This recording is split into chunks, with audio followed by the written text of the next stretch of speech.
I've said for a long, long time, maybe 4 decades, he who controls the moon will control the earth. A single asteroid, a single haul, could be worth $300 to $400 billion. To get helium-3, you've got to get it from volcanoes because it exists mostly in the inside of the earth.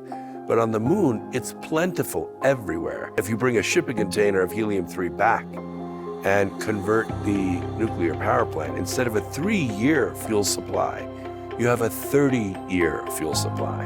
We had actually 2 more launch engines, all paid for, ready to go, ready to go, with primary and secondary crews, and we decided not to go back. Why? Because of NASA.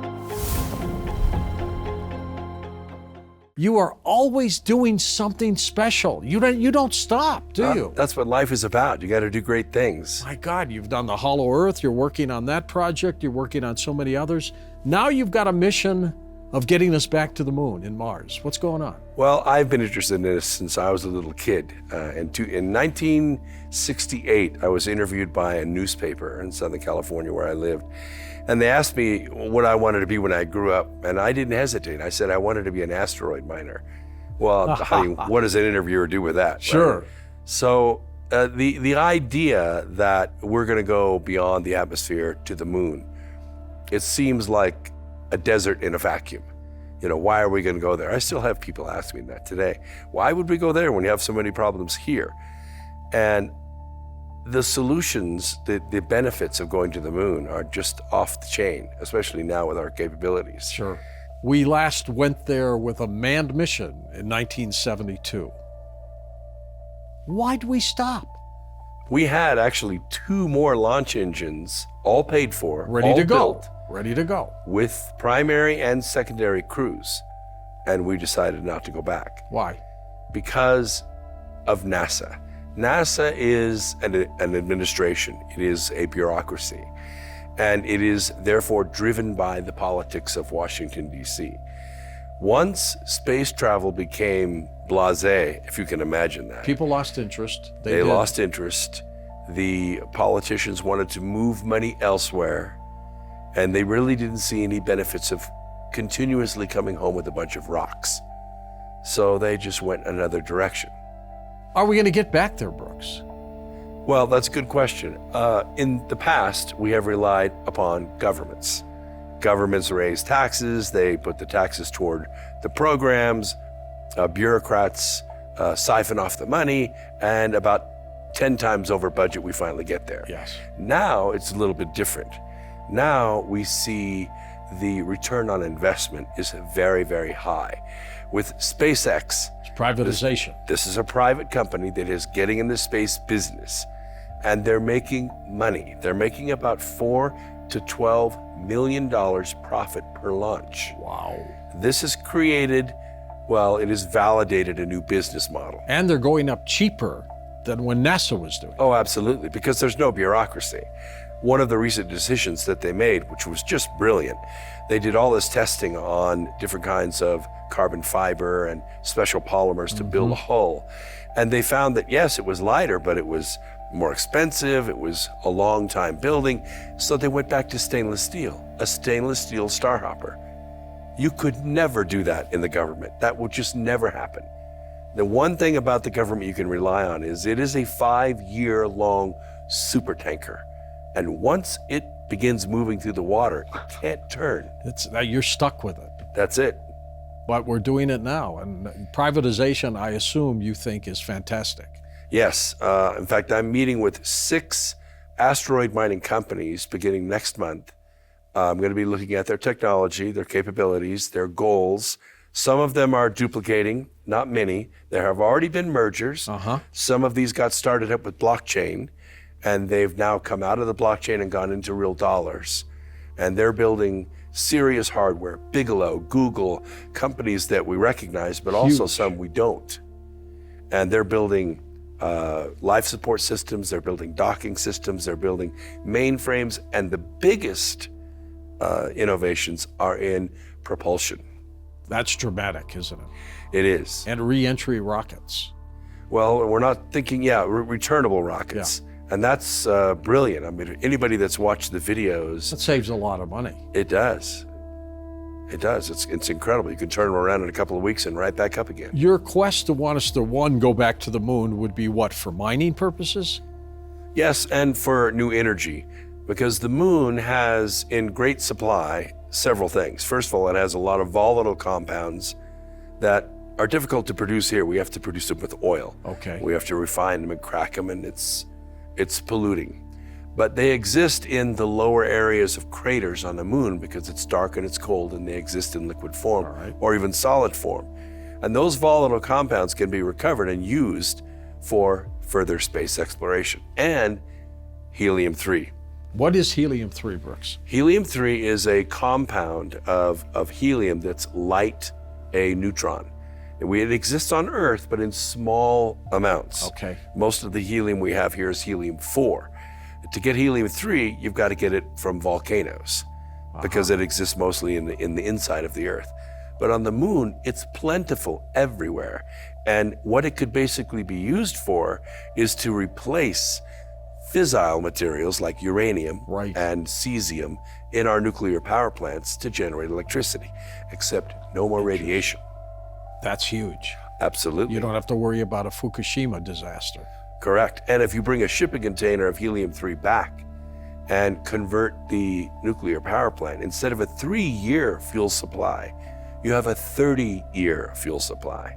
Will it be NASA that gets us back to the moon? Absolutely not. You don't think so? No, I don't think any one government can handle it now, because we realize when we did go to the moon, we were really lucky. The magnetosphere behaved itself, the solar flares behaved themselves. We didn't lose anybody. All the astronauts lived to be ripe old ages. Now it's a little bit different. Our atmosphere is different, the magnetosphere is different. We don't want to lose anybody because it's valuable. What we want to do is bring the money home. You know, it's funny, Brooks, they act like we never went to the moon. Yeah.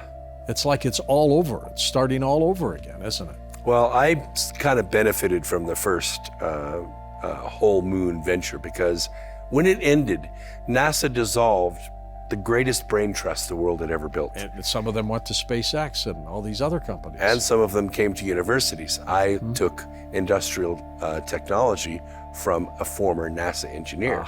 So all the universities benefited from that as well. But the overall world suffered. The space race they talk about today really has 3 lanes. It has an economic lane, which SpaceX and other companies... That's what they smell, right? Yeah, sure. I mean, a single asteroid, a single haul could be worth $300 to $400 billion. This is a great payday. The second is governmental. Obviously, the high ground is what you want in any military situation. And I've said for a long, long time, maybe 4 decades, he who controls the moon will control the Earth. But the third one is it taps into the nature of humanity itself. Are we explorers or are we warriors? And the answer is we're explorers. Every time Earth has had a frontier, man has done well. Yes. Man has explored into those frontiers, developed those frontiers. Those colonies broke off from the main government that was running the world at the time, and the entire world benefited. We are out of frontiers on this world. The only frontier left is the bottom of the sea. And we're not fighting wars over that. We're not moving people to the bottom of the ocean. That frontier is 2 days away. 2 days away. And there are billions of dollars hanging in the balance. I don't think any one government can make it, but they're going to try. Not only China, not only Russia. We recently had an unsuccessful launch from India. Everything went well. They did things step by step. They went into orbit around the Earth. They went from Earth to the moon, went to orbit around the moon, and then they splatted on the surface. Right. Trial and error. They'll get it eventually. Well, we want less error. Yes. We want more return on investment. Should we be working as a joint effort with the planet as opposed to these individual companies or countries? Well, this is the dynamic of humanity. If you look at it from that standpoint, we are on the threshold of an era of perhaps 1,000 years of peace. If we come together as Earth and quit marching at one another with our tribal flags about what resources we have here. Let's turn our sights to the stars, or at least to the moon, to Mars, and maybe the asteroid belt, and that's enough frontier for 1,000 years.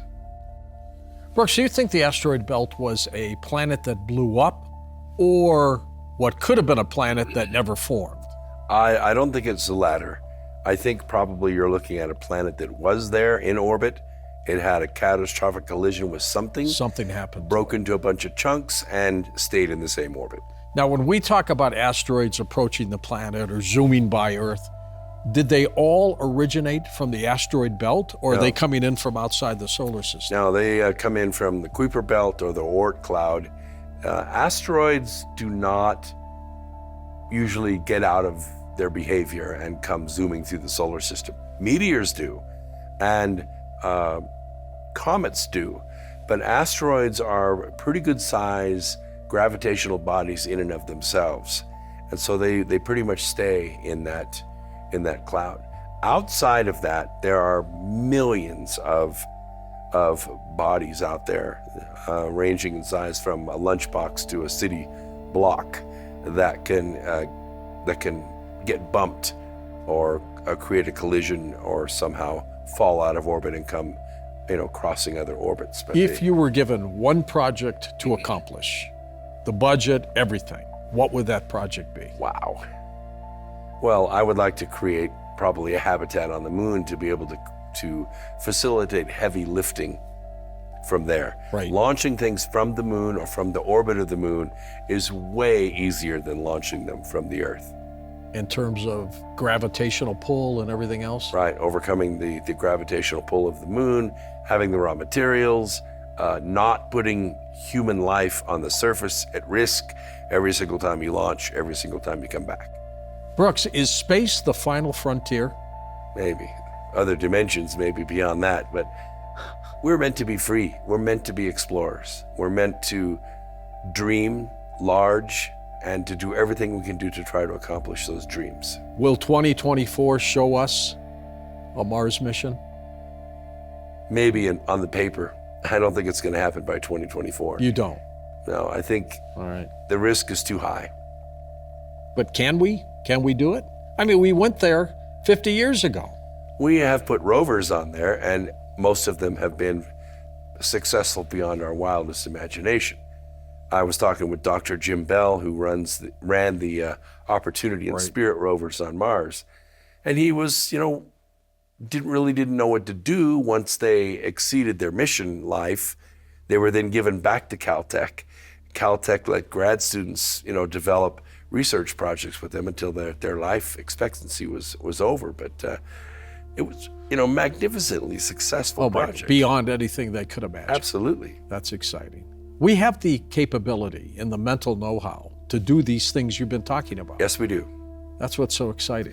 I'm excited about meeting with these private companies that are really building things like, docking systems, Yes. habitats. Bigelow has done amazing These things. floating hotels, right? Inflatable spacecraft. Yeah. And the innovations that he's made in multi-layering Kevlar and other materials has created an almost micrometeor immune habitat From that we getting can put in space. pelted. Sure. Is he making money on space yet? I think so, yeah. They're all making money. There's profit to be made. Everything that's been going up on the private side has been making money. And they're doing it for less cost than what the government Are did there in the any past. private Chinese companies doing things, Brooks, or is it all government? I don't think there's any such thing as a private Chinese company. I've been working with them for a long, long time, and many of the private companies in China all answer to the Chinese government. What comes first with our next move? The Space Force? That is a very good step in the right direction, because what it shows is official endorsement that space actually exists. I think we're going to still have to overcome the public stigma. What in the world are we going to space if we have homeless, living on the streets? Which has always been an argument. It's always been an argument. The benefits far outweigh the risks. And in any business venture, that's what you're looking for. Yes, it might cost $100 million to pull it off, but if you can make $200 million doing it, I'll do that 3 times a week. It's worth it for somebody. Absolutely. What's the next big dramatic thing that we will find out about, in your opinion? In space exploration? Well, the testing of the ion thrusters, I think, has been the most innovative. Recently, there was a contest where ion thrusters were tested.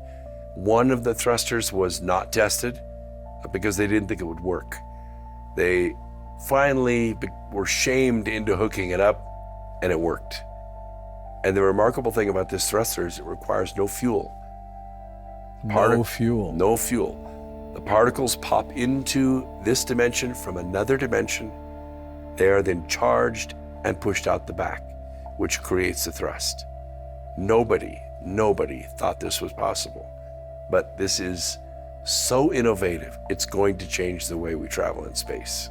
If you enjoyed this, make sure to watch the next video on AwakenZone. Don't forget to subscribe and hit the notification bell, but you won't want to miss what's coming next.